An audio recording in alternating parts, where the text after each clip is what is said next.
Hello guys, welcome back to our channel future जीवर official. तो अभी कुछ एस्पिरेंट, बड़े सारे एस्पिरेंट, जूनियर स्टूडेंट और जूनियर स्टूडेंट वाले एस्पिरेंट जो है वो अ, अपने पैरों पे खुद कुल्हाड़ी पहले मारते हैं, फिर बोलते हैं कि सर ये चीज़ हो जाएगी।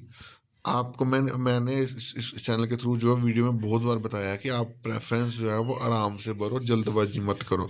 बट कुछ लोग थे, कुछ लोग अभी भी हैं, मैसेज करते हैं सर एक हमने एक ही प्रेफरेंस भरी, अब प्रेफरेंस डिलीट हो जाएगी। यार पहले आप पहले ही चीज़ें जो जो चीज़ें ध्यान से भरने वाली उसको ध्यान से भरा करो। बाद में कैसे चीज़ चेंज होगा, ये मैं आपको ऑफिशियल बता रहा हूँ। ये यहाँ पे आप लाइन लिख पढ़ लो। रिक्वेस्ट फॉर द मॉडिफिकेशन और change in preference once field related to cadre at department if applicable shall not be entertained under any circumstances। यानी कि आपकी प्रेफरेंस जो है वो जो आपने भर दी, अगर एक भर दी, दो भर दी, तीन भर दी, 10 भर दी, 20 भर दी, जो भी भरी वो बाद में चेंज नहीं होगी। यहाँ पे उन्होंने साफ बोल्ड लेटर में लिखा हुआ है। नॉर्मल नॉर्मल लिखा हो तब भी मानता है, बोल्ड लेटर में लिखा हो कि आपकी प्रेफरेंस जो है वो चेंज नहीं होगी। अब गलती भाई सीधी सी आपकी है, जेकेएसबी की नहीं। जेकेएसबी ने साफ नोटिफिकेशन में लिखा था कि हम ये चीज़ नहीं करेंगे, ठीक है।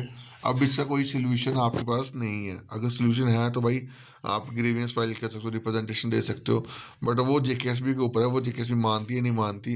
अगर आप वाकई वो चीज़ें करने जाते हो तो भाई आप एमएलए से बात करो, जो भी अपने मिनिस्टर उससे बात करो। अगर ये चीज़ हो सकती है तो हो सकती है, चेंज हो सकता है। बट गलती आप लोगों की है यार, सीधी सी बात है। क्योंकि वो वहाँ पे उन्होंने साफ लिखा कि हम प्रेफरेंस, मैंने भी बहुत बार बोला कि आप प्रेफरेंस आराम से भरो भाई, जल्दबाजी मत करो। इसके ऊपर मैंने एक दो वीडियो डाल भी चुका था, तो इसलिए तो बना रहा था इतनी सारी वीडियो कि आप गलती मत करो। बट फिर भी आप लोग गलती करते हो यार, ठीक है।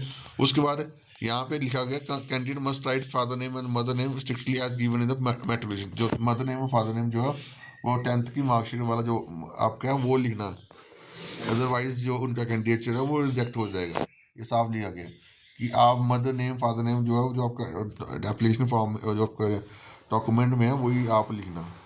अगर आप गलत लिखोगे तो नुकसान आपका होगा। Request for change in any particular in the application form one submitted will not be entertained therefore applicant are advised to fill the. देखो यहाँ पे भी वो चीज़ लिखी हुई है कि जो आपने सबमिट कर दिया उसके बाद चेंजेस होने नेक्स्ट में पॉसिबल है, ठीक है। तो ये चीज़ें आपको ध्यान से भरनी चाहिए जब आप फॉर्म भरते हो यार। इसलिए इसलिए आपको बोलने आता है कि आप फॉर्म जो है आराम से भरो, जहाँ से भी आप भरा रहे हो। जल्दबाजी मत करो, जल्दबाजी से आपको नुकसान होगा। और वही चीज़ें बहुत सारे एस्पिरेंट के साथ हुई हैं, ठीक है। इसमें ये केस भी गलती नहीं, इसमें आपकी गलती है कि आप जल्दबाजी करते हो क्या, कि हम फॉर्म जल्दी भर देंगे। जल्दी भरने से क्या होगा यार, ठीक है। अब कुछ बंदे ऐसे होंगे सर हम दोबारा फॉर्म भर देंगे। भाई दोबारा आप कैसे फॉर्म भरोगे? आधार कार्ड सेम आपका एक ही होगा ना, 10 आधार कार्ड नए हुए हैं, ठीक है। तो यहाँ पे आप गलती कर चुके हो। अब गलती का सोल्यूशन क्या है कि आप जो है वो मिनिस्टर से, एमएलए से मिलो कि इसके रिगार्डिंग जो है एक रिटर्न वाला ऑप्शन जो है वो जेकेएसबी दे दें। वो कर सकती है जेकेएसबी, बट वो जेकेएसबी के ऊपर है अब, ठीक है। तो अब ये आपकी गलती है भाई, किसी और की गलती नहीं। यहाँ पे मैंने आपको प्रूफ भी बता दिया।